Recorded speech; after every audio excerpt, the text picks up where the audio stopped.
The objective of the labor inspection is to further strengthen the implementation of the visitorial and enforcement powers under the Labor Code as renumbered towards securing a higher level of compliance with labor laws and standards and ensuring continuity and sustainability of compliance at workplaces.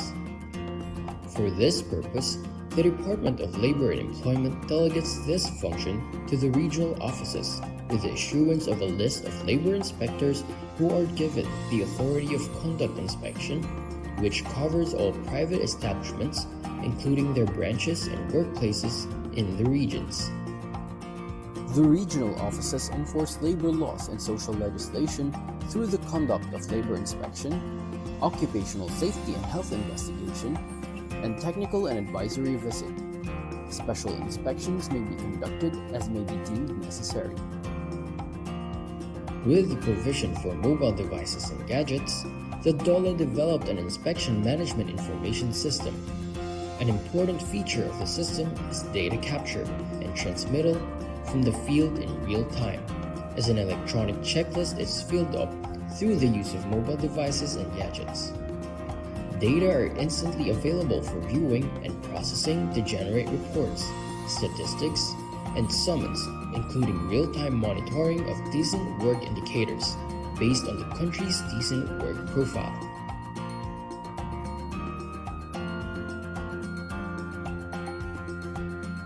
The TAV, or Technical and Advisory Visit, aims to provide assistance to the micro-establishments, or establishments that have 1 to 9 employees, to be sustainable, productive, and competitive.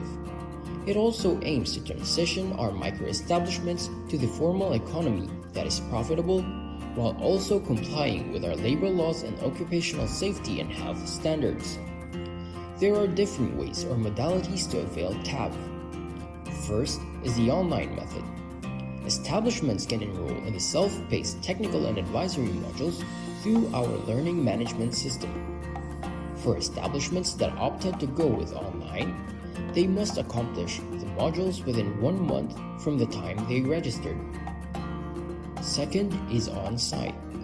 The DOLE regional, field, and provincial offices conduct on-site or face-to-face orientation for the technical and advisory services, wherein micro-establishments are invited to attend. Third is hybrid setup.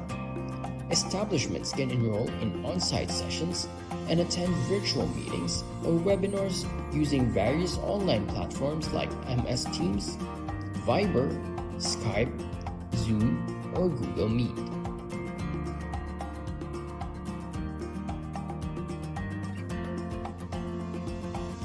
The establishment report system was created to streamline the documents and reports required from establishments in the private sector. Several administrative requirements will be submitted through this site as a central platform. Through this system, employers no longer need to physically submit establishment reports to DOLE, since reportorial requirements can be completed remotely through the ERS. There are various types of report that can be submitted through the establishment report system. These are telecommuting report, job displacement report, flexible work arrangement, 13th month pay compliance report, and employer's work accident or illness report. The establishment report system ensured the safety of employees of DOLE and its clients by minimizing the risk of contracting the COVID-19, since the need for physical contact has been removed in this process.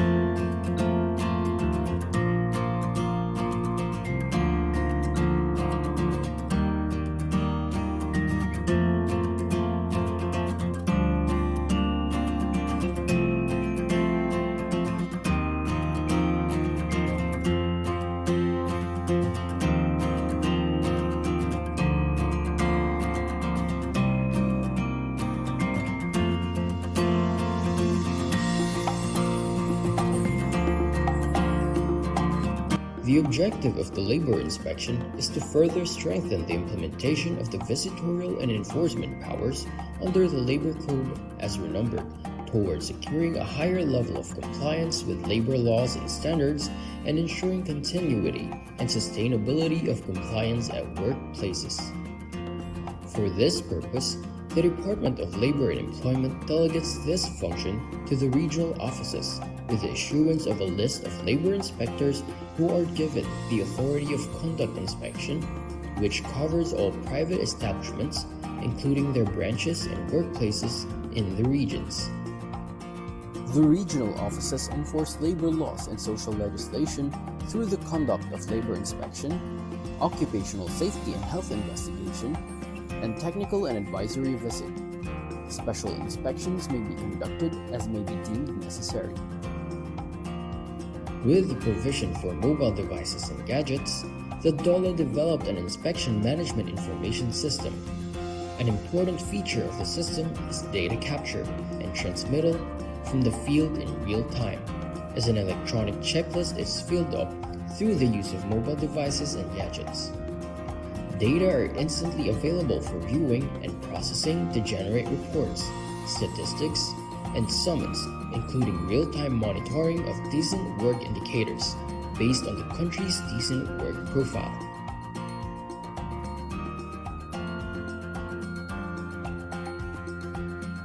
The TAV, or Technical and Advisory Visit, aims to provide assistance to the micro-establishments, or establishments that have 1 to 9 employees, to be sustainable, productive, and competitive. It also aims to transition our micro-establishments to the formal economy that is profitable, while also complying with our labor laws and occupational safety and health standards. There are different ways or modalities to avail TAV. First is the online method. Establishments can enroll in the self-paced technical and advisory modules through our learning management system. For establishments that opted to go with online, they must accomplish the modules within 1 month from the time they registered. Second is on-site. The DOLE regional, field, and provincial offices conduct on-site or face-to-face orientation for the technical and advisory services, wherein micro-establishments are invited to attend. Third is hybrid setup. Establishments can enroll in on-site sessions and attend virtual meetings or webinars using various online platforms like MS Teams, Viber, Skype, Zoom, or Google Meet.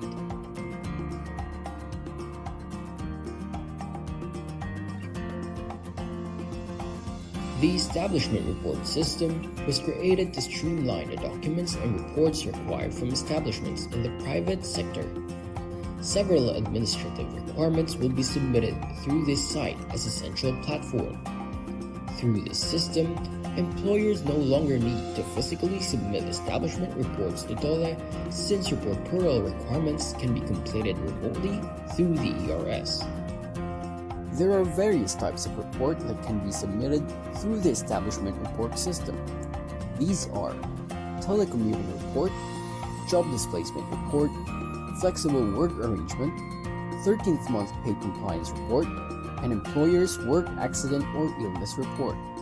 The establishment report system ensured the safety of employees of DOLE and its clients by minimizing the risk of contracting the COVID-19, since the need for physical contact has been removed in this process.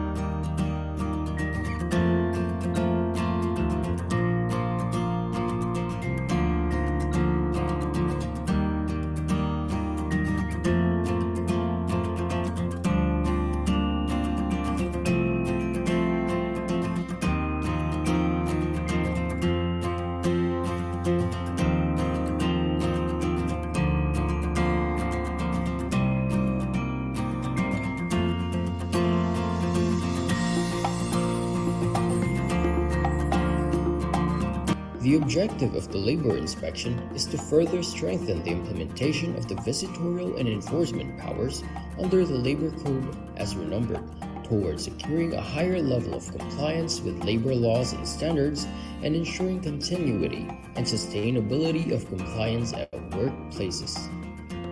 For this purpose, the Department of Labor and Employment delegates this function to the regional offices with the issuance of a list of labor inspectors who are given the authority of conduct inspection, which covers all private establishments, including their branches and workplaces in the regions. The regional offices enforce labor laws and social legislation through the conduct of labor inspection, occupational safety and health investigation, and technical and advisory visit. Special inspections may be conducted as may be deemed necessary. With the provision for mobile devices and gadgets, the DOLE developed an inspection management information system. An important feature of the system is data capture and transmittal from the field in real time, as an electronic checklist is filled up through the use of mobile devices and gadgets. Data are instantly available for viewing and processing to generate reports, statistics, and summons, including real-time monitoring of decent work indicators based on the country's decent work profile.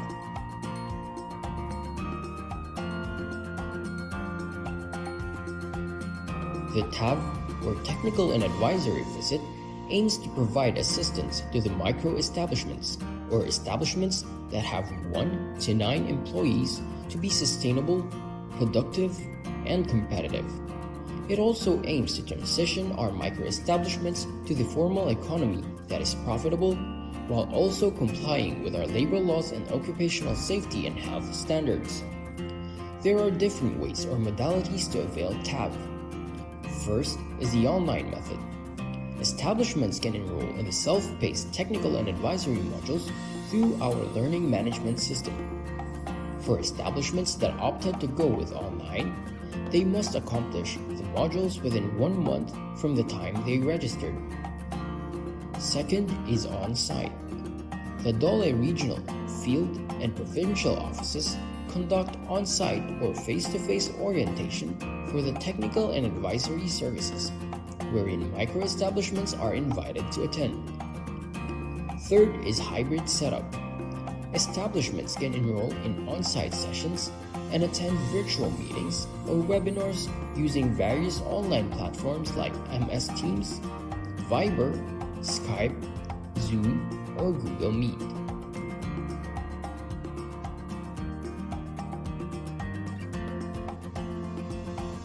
The establishment report system was created to streamline the documents and reports required from establishments in the private sector. Several administrative requirements will be submitted through this site as a central platform. Through this system, employers no longer need to physically submit establishment reports to DOLE, since reportorial requirements can be completed remotely through the ERS. There are various types of report that can be submitted through the establishment report system. These are telecommuting report, job displacement report, flexible work arrangement, 13th month pay compliance report, and employer's work accident or illness report. The establishment report system ensured the safety of employees of DOLE and its clients by minimizing the risk of contracting the COVID-19, since the need for physical contact has been removed in this process.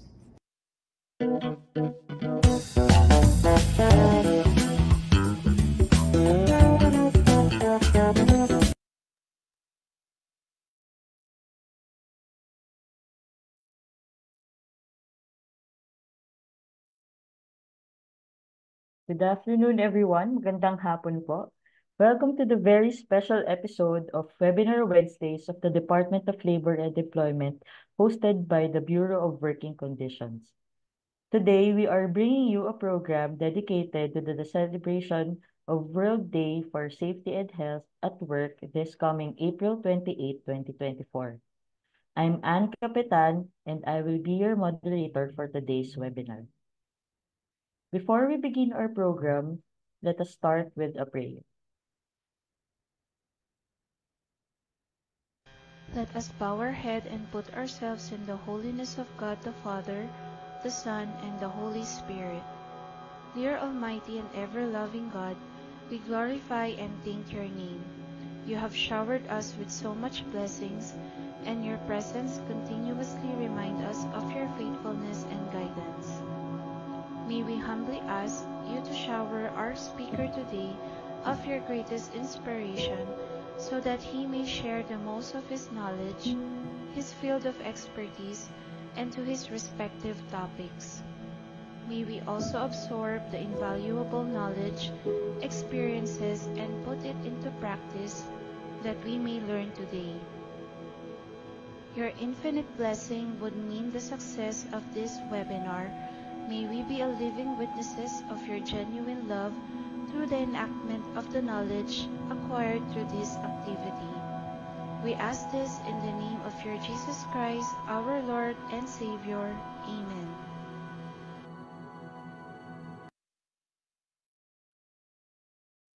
Good afternoon once again and hello sa ating mga Facebook Live participants. Para sa ating mga sirs, mga mister, mga ginoo, palike react naman tayo dyan. Sa ating mga ma'am, miss at ginang, heart react naman po tayo dyan. Thank you po. Please share this live stream to your Facebook account and use the hashtags #Webinar Wednesdays and #SafeDay2024. Don't forget to like and follow us on Facebook, BWC1949, para maging updated sa mga latest issuances, programs, and services ng Department of Labor and Employment and of course, ng Bureau of Working Conditions. You may also share this webinar to your colleagues, friends, and families para mas marami pa po tayo na magkaroon ng bagong kaalaman. For questions or inquiries, kindly use the comment section and this will be addressed by the resource speaker after the lecture. Before we proceed sa ating program, alamin po muna natin ang functions, services at programs ng Bureau of Working Conditions. Here's a video presentation we prepared for you. Panoorin po natin. Based mic.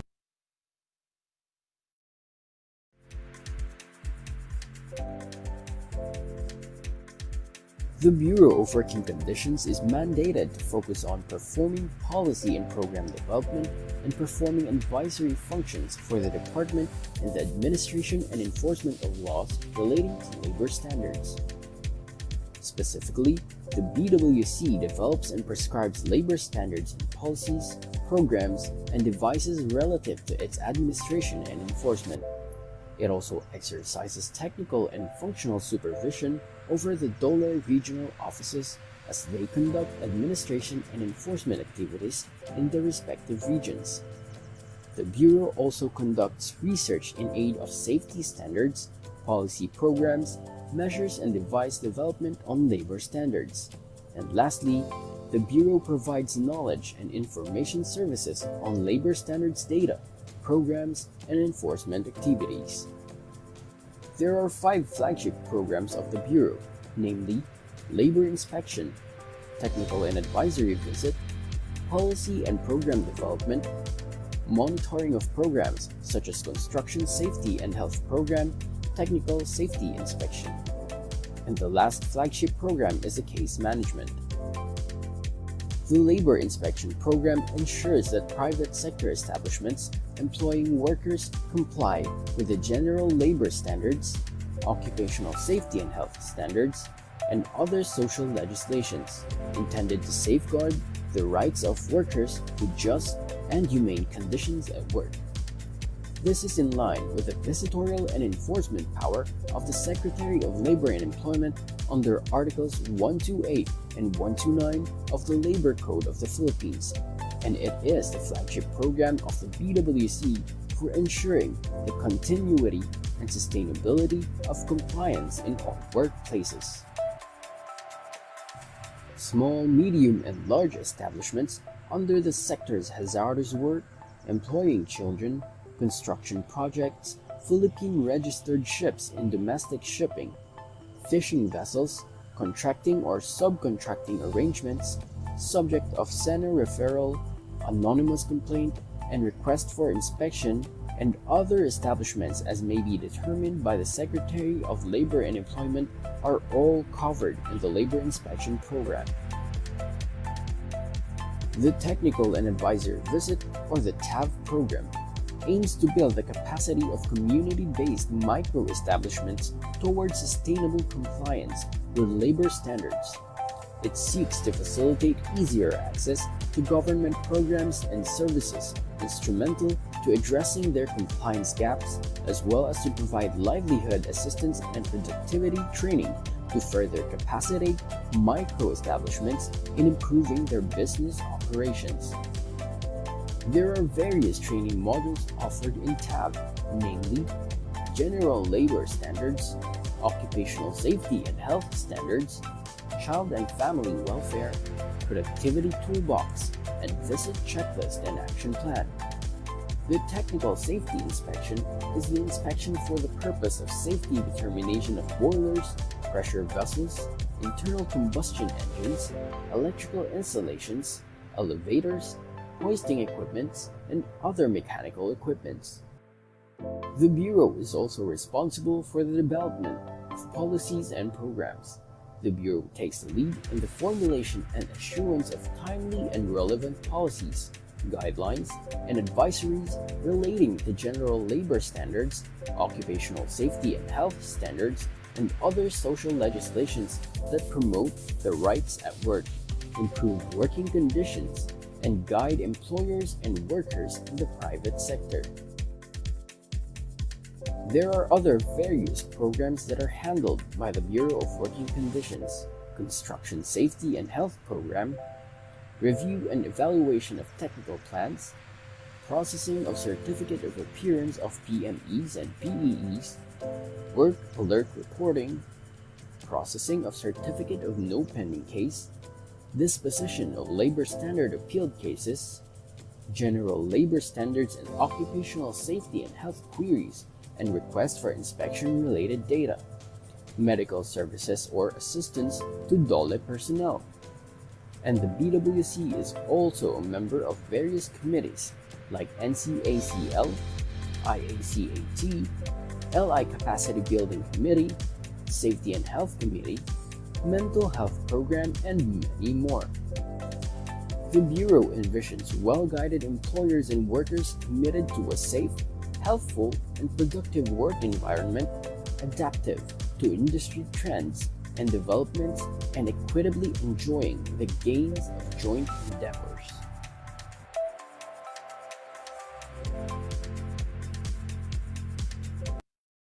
Alright. Sana po ay nadagdagan ang ating kaalaman sa mga programa at serbisyo ng Bureau of Working Conditions. Sa darating na April 28, 2024, ay ipagdiriwang ang World Day for Safety and Health at Work 2024 sa pangunguna ng International Labour Organization o ILO. Nagsimula ito bilang selebrasyon at pag-alaala sa mga namatay at naaksidenteng manggagawa sa buong mundo noong April 28, 1996 at tinawag na International Commemoration for Dead and Injured Workers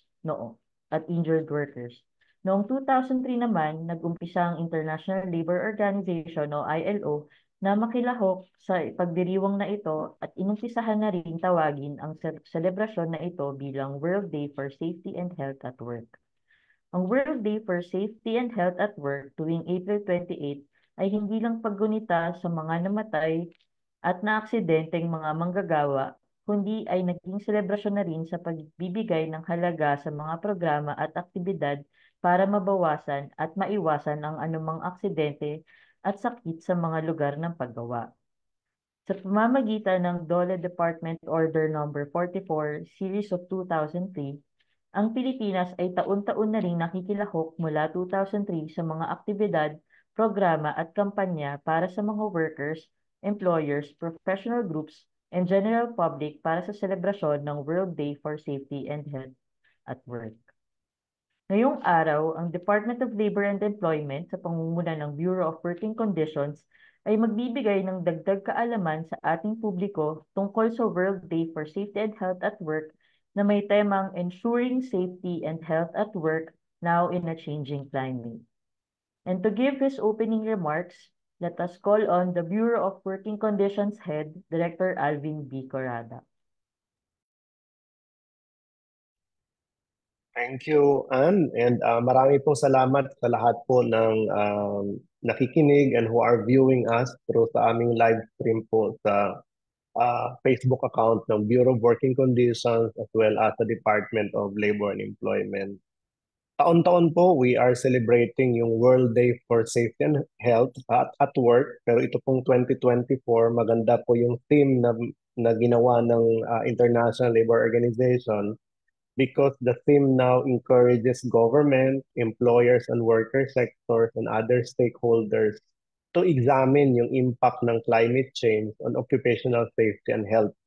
Dati po, pag pinag-uusapan yung climate change, hindi natin ramdam, but recently lang, even the Department of Labor and Employment naglabas ng issuance on how to treat yung mga absences, mga work disruption pag merong natural and man-made calamities.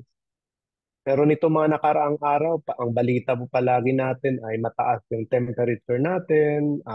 There are proposed measures na yung trabaho ay i-adjust. But beyond those discussions, ay kailangan pa talagang pag-usapan natin ano ba ang impact, ano ba ang risk sa ating mga manggagawa na tuloy-tuloy pa rin yung pagre-render ng trabaho kahit na mainit yung panahon, paiba-iba yung panahon, palakas ng palakas yung bagyo, and probably after nitong El Nino, malakas naman ang ulan. And even beyond yung heat, yung extreme weather conditions, yung mga ordinaryo po nating pag-commute galing sa ating mga bahay, papunta sa trabaho at pabalik sa ating mga bahay, we are exposed to pollution and radiation dahil sa init ng panahon. So maganda po pag-usapan ito at we're fortunate to have the availability of our resource personnel who will enlighten ano pa dapat ang gagawin natin sa mga ganitong impact ng climate change. At the same time po, gusto ko lang pong i-share din sa inyo na nagkaroon po ng Healthy Pilipinas Initiative. Ito po ay led by the Department of Health. Pero ngayon po, nagkaroon po ng Healthy Workplace Initiative where the Department of Labor and Employment work with the Department of Health and the Civil Service Commission to ensure po healthy po yung ating mga workplaces. Our resource person will also provide us yung context as well as update ng mga toolkits po na dinevelop as a result ng mga inisyatibo po among Civil Service Commission, Department of Health, and the Department of Labor and Employment. I hope po makikinig po kayo hanggang sa matapos po itong program natin and let us know po kung ano yung mga feedback ninyo. Please also reach out sa ating mga chat box or sa comment section ng Facebook what other topics you want us to discuss para po kami ay makadagdag po ng kalinawan sa inyong mga issues sa trabaho. Thank you very much, Anne, and turning over the floor to you. Thank you, Director Alvin, for that very insightful opening. We will now proceed to the highlight of the program, a discussion on ensuring safety and health at work now in a changing climate. Our speaker is a registered nurse and the Labor and Employment Officer from the Bureau's Program Management and Technical Support Services Division. Everyone, please welcome Nurse Gladys B. Leno. Thank you, Mrs. Steph, for that wonderful introduction. Magandang hapon po sa ating lahat, sa ating pong participants from Facebook Live. Maraming salamat po sa inyong patuloy na pagsubaybay sa DOLE BWC Webinar Wednesdays. Muli, ako po si Gladys Benitez Laino from the Bureau of Working Conditions at ang topic po natin ngayong hapon ay ensuring safety and healthy work now in a changing climate. Share my screen po.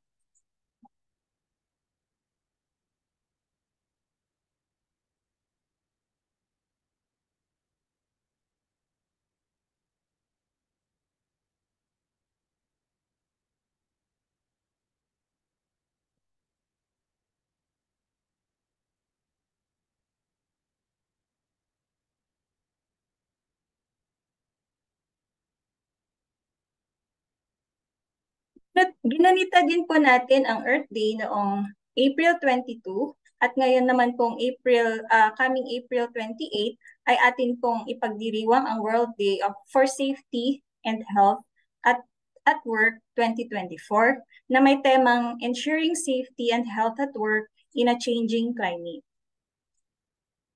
Ang pagdiriwang po na ito ay isinasagawa upang mas maging aware po tayo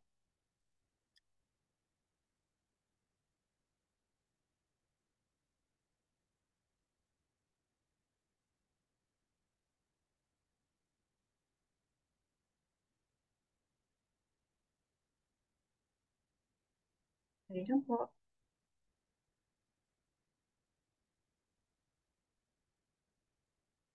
Again po, ang mga pagdiriwang po na ito ay sinasagawa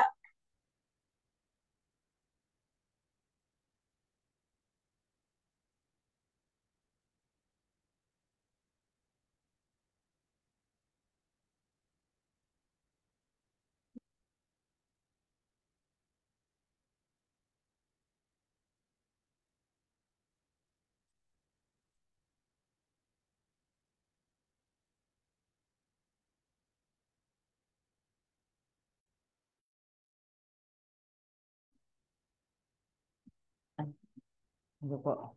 Ay, meron lang po tayong technical difficulties at the moment.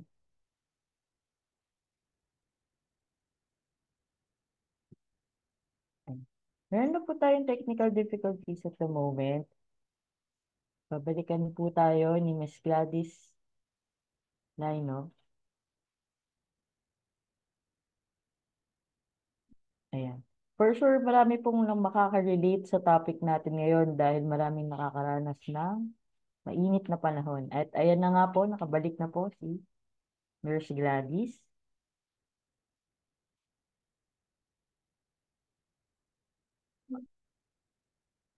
Ayan.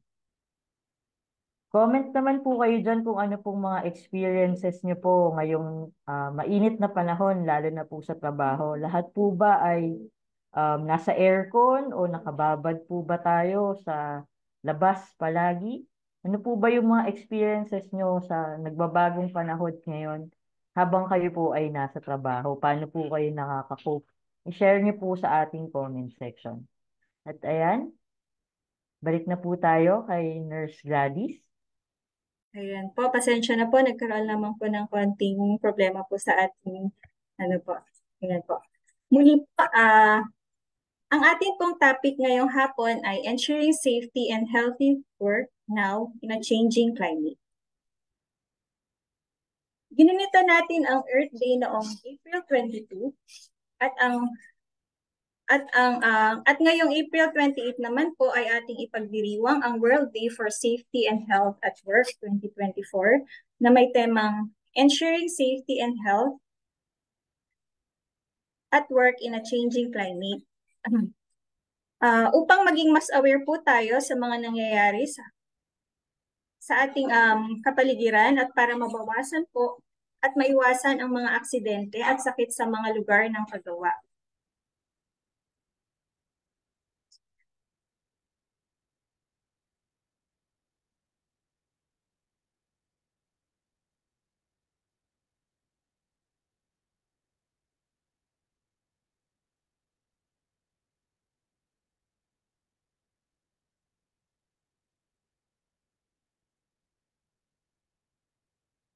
Ang ating pong objectives for today ay number 1, identify climate change-related hazards in the workplace. Number 2, be familiar with the preventive measures on effects of climate-sensitive hazards in the workplace. At pangatlo po is to discuss how heat stress affects workers outdoor and indoor.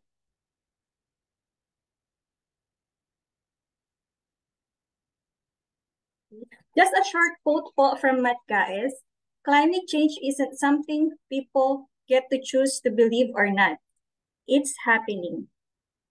This reminds us po that climate change is real and it affects everyone and even affects the world of work. The United Nations 17 Sustainable Development Goals, or SDGs, aim to achieve decent lives for all on a healthy planet by 2030. One of it is SDG 13. SDG 13 calls for urgent action to combat climate change and its impacts. It is intrinsically linked to all 16 of the other goals of the 2030 Agenda for Sustainable Development. So this means po, kapag isinama po ng ating government ang mga climate change measures into national policies, strategies, and planning, and also improve education, knowledge, and awareness kung paano mababawasan at maiiwasan ang mga epekto ng climate change. Lahat po ng natitirang 16 other goals ay atin pong makakamit. So ito po yung ang mga 16 na Sustainable Development Goals na nabanggit ko po na maaari nating makamit kapag nagkaisa po ang lahat upang labanan ang climate change at mabawasan ang mga epekto nito. For our next slide po, just a quick introduction lang po sa ating topic for today.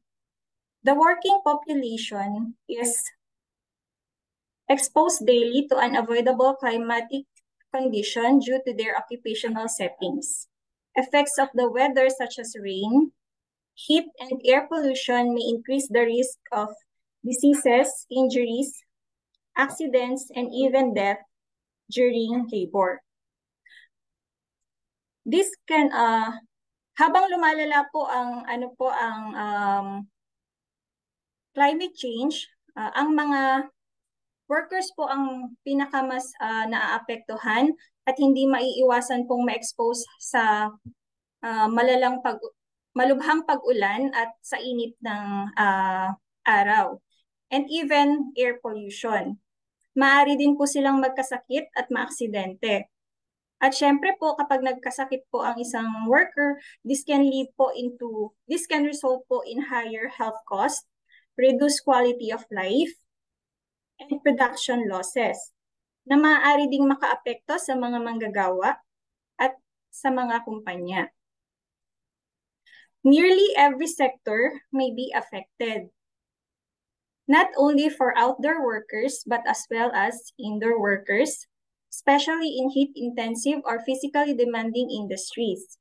Example po dito ang mga heat-intensive industries po are food and chemical industries, and also our manufacturing industries.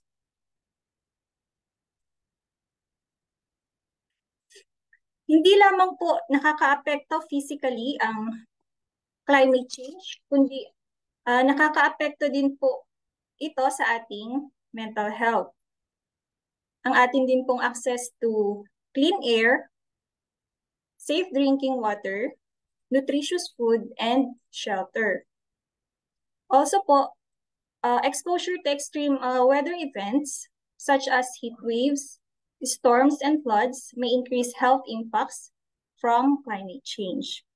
Climate change also may increase the occurrence and severity of some existing occupational hazards and may also lead to new unanticipated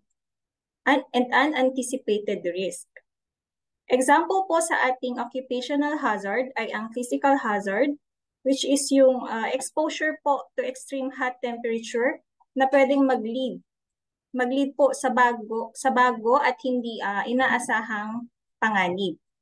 Tulad na lamang po ng heat stress-related illnesses, gaya po ng heat stroke, na pwede po na maging panganib para po sa ating mga workers, mapa-indoor man po o outdoor.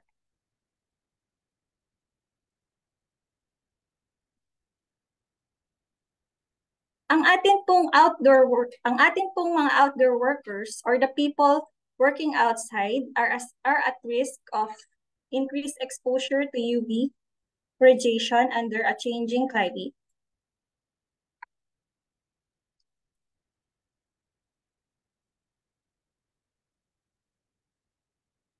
under a changing climate, which increases the risk of sunburn and ultimately skin cancer.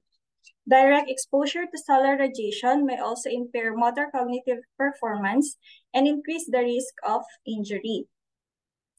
Also, due to climate change, the geographic range of pathogens and transmitting vectors, examples are mosquitoes, is expanding. This puts outdoor workers in many professions at risk of infectious vector-borne diseases, including diseases already established becoming more prevalent under the changing climate. Examples po of these pathogens po na-epekto po ng rising temperatures po ay ang mosquitoes na nag-expand po ng kanilang life cycle kapag mainit po ang panahon. Mas napapabilis po ang metabolism at pangingitlog ng mga lamok rito kapag mainit, kaya mas mabilis din po ang pagdami nila. Flooding can also spread flood-related diseases like leptospirosis and typhoid fever. These outdoor workers are the most vulnerable and exposed to the effects of climate change. Our farmers, ranchers, and other agricultural workers, commercial fishermen, contractor workers, paramedics, firefighters, our police and other first responders, and also our transportation workers. Sila po yung most at risk of the most common impact of climate change in the Philippines, which is the heat stress, kasi sila po yung madalas po na nasa labas.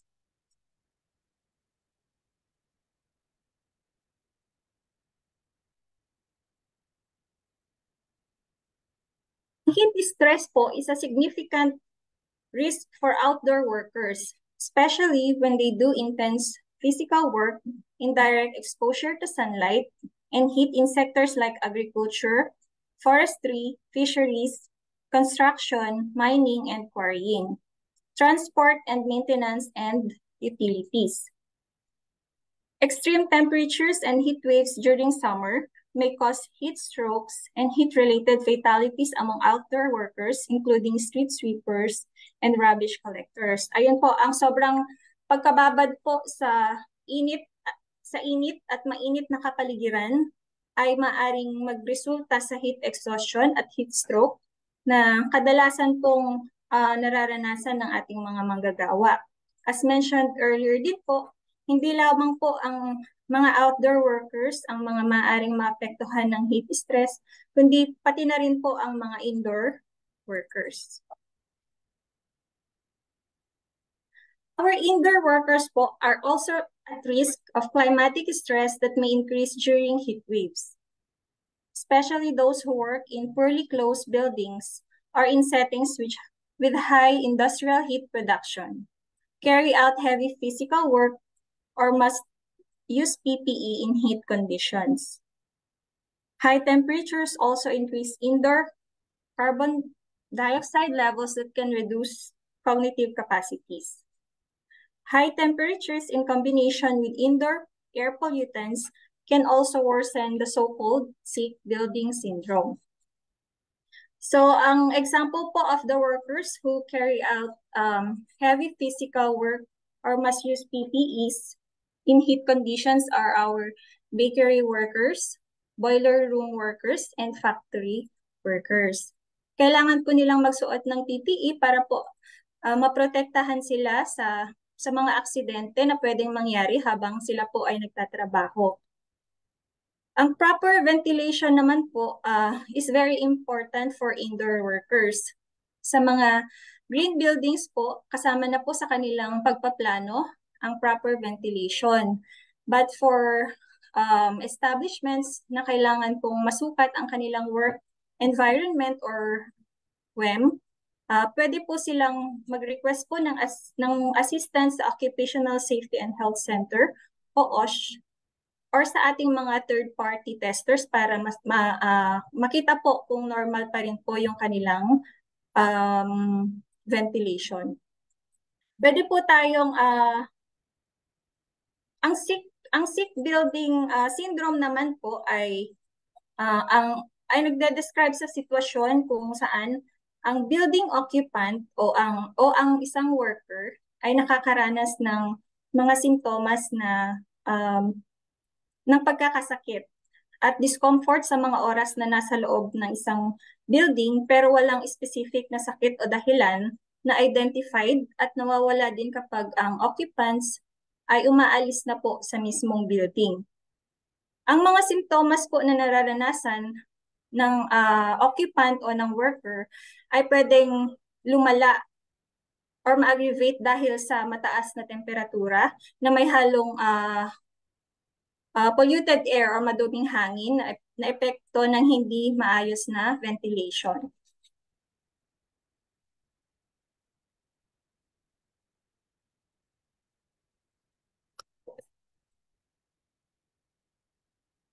The projected effects of climate change are the burden of several climate-sensitive hazards at work is expected to increase in the future.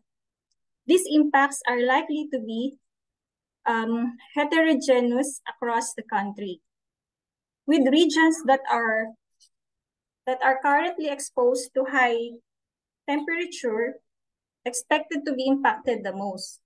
Regions with temperate climates where workers are less acclimatized to work in hot conditions may be facing increased occupational risk during sudden hot periods. While humans can physiologically adapt to working in hot conditions, acclimatization takes several days and depends on environmental, occupational, and lifestyle factors. Example po ng ating climate-sensitive hazards are increase in ambient temperature, air pollution, ultraviolet exposure, extreme weather, vector-borne diseases and expanded habitats, industrial transitions and emerging industries, and changes in the built environment. Ang impacts po ng climate change dito sa ating bansa ay maaaring magkakaiba. May mga regions po at present na mas mataas po ang recorded na temperature at sila po yung inaasahang mas maapektuhan po sa extreme na temperature. Importante rin po na makapag-adjust ang workers sa nararamdamang init sa katawan. Pwede po silang paunti-unting i-expose sa mainit na temperatura upang makapag-adjust ang kanilang physical na pangangatawan.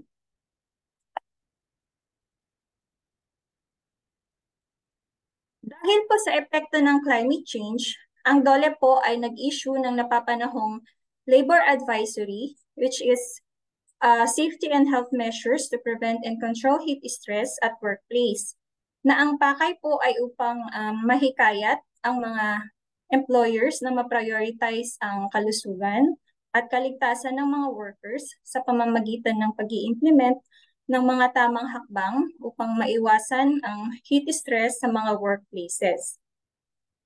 Halimbawa po ng mga hakbang na nasasakop sa labor advisory ay ang siguruhin ang maayos na ventilation at heat insulation sa mga indoor workplaces. Ang isa rin po ay ang adjustment of rest breaks or work locations to allow recovery from heat exposure. Halimbawa po nito ay ang rotation po ng ating mga workers na exposed sa mainit na machines like for example po, yung isang batch po ng worker ay pwede pong 4 hours lang, tapos may ibang batch din po na magtatrabaho lang po ng 4 hours. Kumbaga palitan lang po sila ng task para ma-lessen po ang exposure nila sa extreme heat or doon sa mga machine po na bumubuga or bumubuga po ng mainit na hangin. For outdoor workers naman po, pwede silang magtrabaho o mag-umpisa ng mas maaga at magpahinga sa oras na sobra po ang extreme po ang temperature sa paligid. Tapos pwede po silang bumalik ulit kapag hindi na mainit ang paligid. Ngunit nakukumpleto pa rin po nila ang 8 working hours.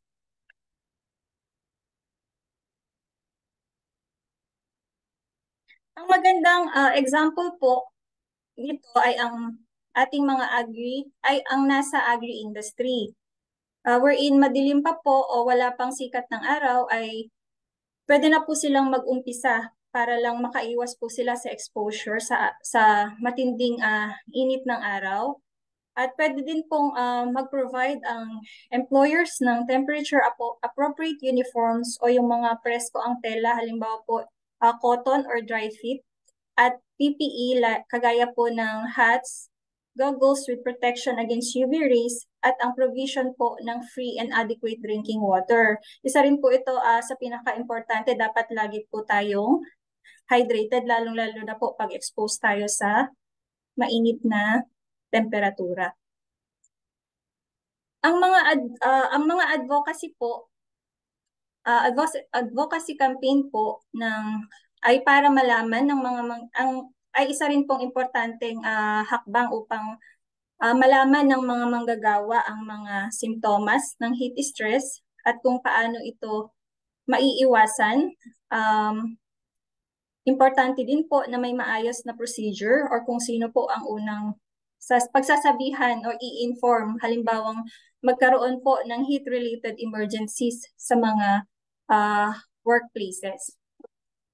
Hinihikayat din po ang mga employers na i-adopt ang flexible work arrangements, pero ang arrangement po na ito ay depende pa rin po sa mapag-uusapan ng employer at employee, at kailangan din po nating i-take into consideration yung mga industry na applicable lang po for that said arrangement po.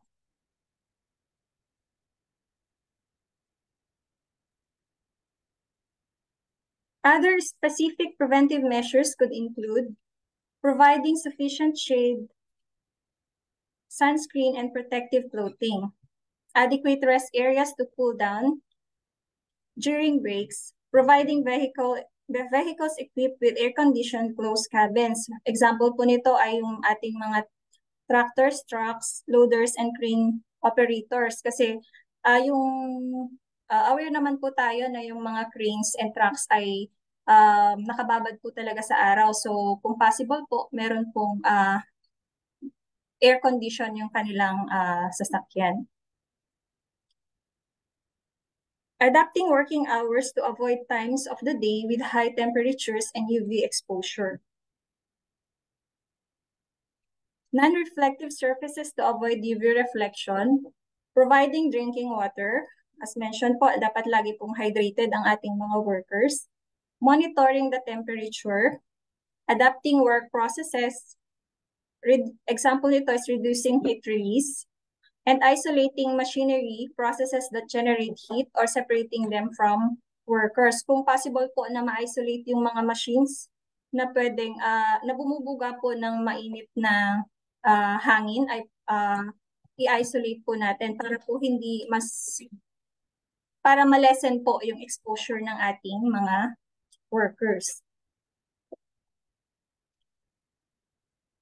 Lifting and handling aids to reduce handling loads. Sustainable cooling systems, dedicated cooling areas, indoor areas equipped with air conditioning. Wetting of clothes and limbs and fans can be effective, but care has to be taken not to cause rot and to keep air humidity within acceptable limits.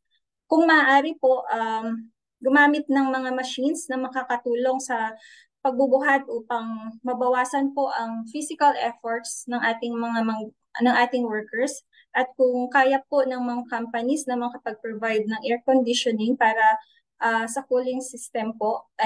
Pero kung hindi naman po kaya ng company, effective naman po ang mga fans at pwede naman pong ayusin na lang po siguro natin ang ating ventilation. Workers who must wear protective clothing or equipment could be provided with specific protective clothing. Example, water-cooled garments, air-cooled garments, cooling vests, and wetted garments, and must take more frequent breaks. Ayun po yung mga exposed po sa mainit na machines or nakababad po sa araw ay kailangan pong mas marami po yung ibibigay na breaks po sa kanila para makapagpahinga po at makapag-cool down po yung kanilang katawan.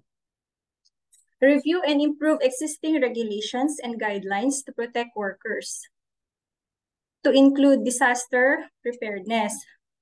At present po, lumalala po talaga ang epekto ng climate change. Kaya kailangan din pong ma-reevaluate at ma-improve ang mga existing guidelines on safety and health protocols na nababagay sa kanilang sitwasyon at pangangailangan.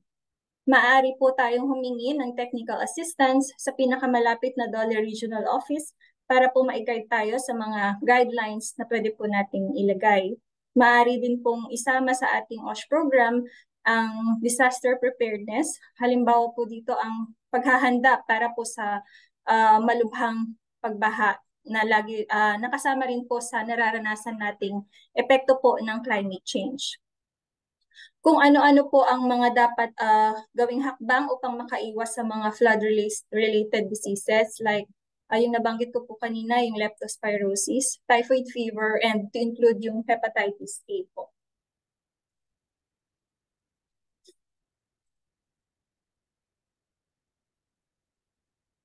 Para ma-achieve po ang long-term interventions, ang DOLE po ay kasalukuyang ginagawa ang mga sumusunod. Strengthen resilience and adaptive capacity to climate-related hazards and natural disasters nationwide. Integrate climate change measures into national policies, strategies, and planning. And of course, to collaborate with other stakeholders to combat climate change. As mentioned a while ago po, kapag isinama po natin ang national policies, strategies, and planning sa mga hakbang upang labanan ay ang climate change at ang mga epekto nito at kung tayo ay magtutulungan upang makamit po natin ang minimithi nating sustainable development para sa taong 2030.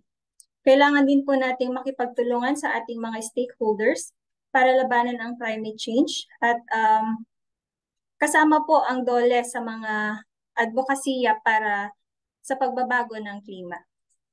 Tandaan po natin na mahalaga po sa bawat isa, lalo na po sa ating mga manggagawa, ang kanilang kalusugan.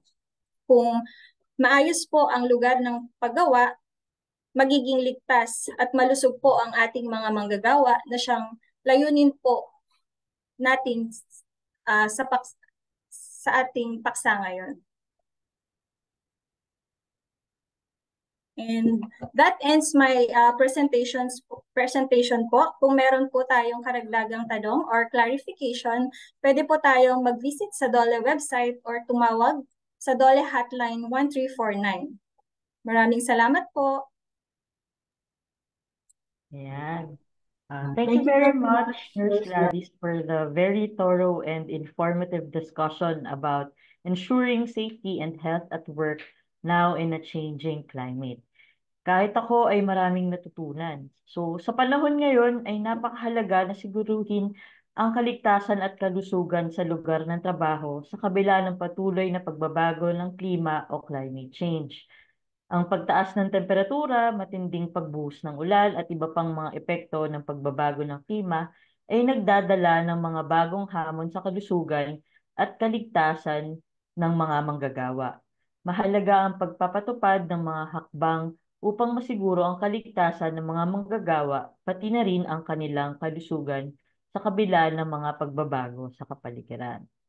So at this point, we are now going to start answering the questions submitted during today's presentation. But you can still submit your questions through the comment section. Ayan. So ready po, Nurse Gladys. So our first question is, are there incentives for companies implementing climate change initiatives?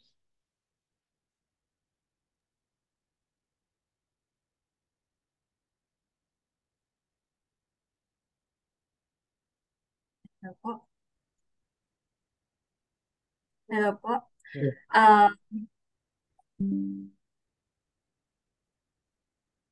At present po, ang Green Jobs in 2016, the Philippines enacted a landmark law that aims to encourage enterprises to generate and sustain green jobs. In order to do so, the Green Jobs Act po provided a new tax incentives in addition to those already provided in earlier environment and investment-related laws. The DOLE is an active member of the WG on Green Jobs po. So at present po yung Green Jobs po yung parang ongoing po yung review kung paano po yung pagbibigay ng incentives for companies na mag-i-implement po ng climate change initiatives. Yeah. Thank you po. For second question, aside from the discussed labor advisory, what other climate change related activities the DOLE is engaged with? Ayan, as mentioned po, DOLE is an active member of the TWG on green jobs. The Philippine Green Jobs Act aims to promote the creation of green jobs in various sectors, including agriculture, fisheries, forestry, and waste management. The DOLE, through advocacy support, the Philippine Green Buildings Code, a referral code to National Building Code of the Philippines, and rallies to lessen the impacts of buildings to health and environment. Then, also po, the DOLE is currently conducting a labor education to transport cooperatives as they transition from traditional jeepneys to modernized PUVs. Yung modernization po ng PUVs can help lessen the carbon monoxide in the environment. For the third question, are broken time schedule allowed in construction project site?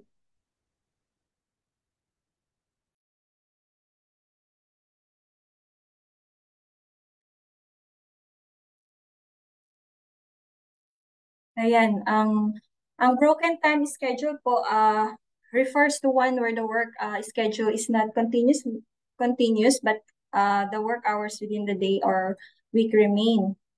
As discussed a while ago po, pwede po silang magkaroon ng arrangement na mag-umpisa ng mas maaga at magpahinga sa mga oras na mas mataas po ang temperatura ng paligid at it may be allowed under certain conditions. As embedded in DOLE Department Advisory Number 02-09 are the guidelines on adoption of flexible work arrangements. Nakapaloob po dito kung paano ang maayos na implementation po ng flexible work sa ating mga kumpanya po. Okay. Fourth question, are the effects of climate change still reversible?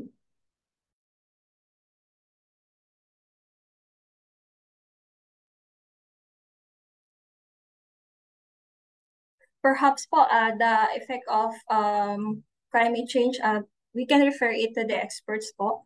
Ito lang po, this is my 2 cents of opinion. While we cannot stop global warming overnight, we can slow the rate and limit the amount of global warming by reducing human emissions of greenhouse gases.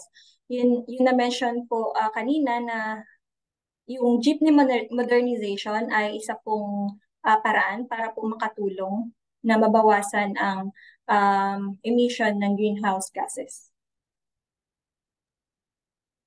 Question number 5. With the current heat index in Metro Manila, is there a specific direction from DOLE to the companies po like shifting to work from home muna? Okay po. This is part of the DOLE's Labor Advisory Number 8 series of 2023. Yes po, the DOLE enjoins companies to adopt alternative work arrangements as work from home arrangements. However, these schemes po may not be applicable to every sector as the service sector, healthcare, manufacturing and construction needs physical presence of workers. So there should be a prior consent or agreements between parties. For question number 6, can we impose from the company a hazard pay if we are still asked to work even with the heat index classified as danger? Yun po, currently po, there is no law requiring companies to provide hazard pay to their workers. However po, as part of good company practice, the DOLE highly encourages companies to provide such for their workers exposed to various forms of hazards. This may be included in the CBA po of companies. Alright, ayan. Thank you po sa lahat ng nag-submit ng questions. Kung meron po kaming hindi nasagot ngayon, rest assured po na ang aming social media team ay sasagutin ang inyong mga inquiries later. Ayan. So, at kaugnay pa rin ng ating selebrasyon ng World Day for Safety and Health at Work, magkakaroon ng soft launching event tungkol sa Healthy Workplace Toolkits sa Occupational Safety and Health Center, ang Department of Labor and Employment, Bureau of Working Conditions, kasama ang Department of Health at Civil Service Commission sa darating na April 29, 2024. Ang Healthy Workplace Toolkits ay parte ng Healthy Workplace Initiatives under Joint Administrative Order of the Department of Health, the Department of Labor and Employment, and the Civil Service Commission in support of the implementation of the Universal Healthcare Law. Kasalukuyang may 4 na Healthy Workplace Toolkits na ang available: waste management, ventilation, mental health and substance use, at violence and harassment. Mga toolkits na ito ay naka-align sa ilan sa 7 priority areas tulad ng environmental health para sa waste management and ventilation toolkits, mental health and substance use, at violence and injury prevention para naman sa violence and harassment toolkits. This program is also in support of the DOH's communications campaign, Healthy Pilipinas, which encompasses a vast range of positive health impacts to holistically promote and shift behavior of Filipinos in practicing preventive measures, advocating healthy lifestyle. So, healthy living na daw po tayo for Healthy Pilipinas. Ayan. So, ayan, sana ay suportahan natin ang mga kampanya tungo sa malusog na pamumuhay, hindi lang sa ating mga sarili at tahanan, pati na rin sa ating mga lugar ng paggawa. And that concludes our webinar for today. It has been a very productive day dahil napakarami po nating natutunan sa ating speaker. If you have further questions, you may send us an email at ask@bwc.dole.gov.ph or you may call the DOLE hotline 1349. Also, please follow our Facebook page BWC 1949 para maging updated kayo sa iba't ibang issuances, announcements, and activities na inilalabas ng BWC at ng DOLE. Abangan ang upcoming episodes ng #Webinar Wednesday sa darating na May dito pa rin live sa Facebook page ng Bureau of Working Conditions. Again, I am Ann Capitan, your moderator for this program, and on behalf of the Bureau of Working Conditions, thank you for joining us today. Keep safe and hydrated lalo na habang nasa trabaho. See you again next episode.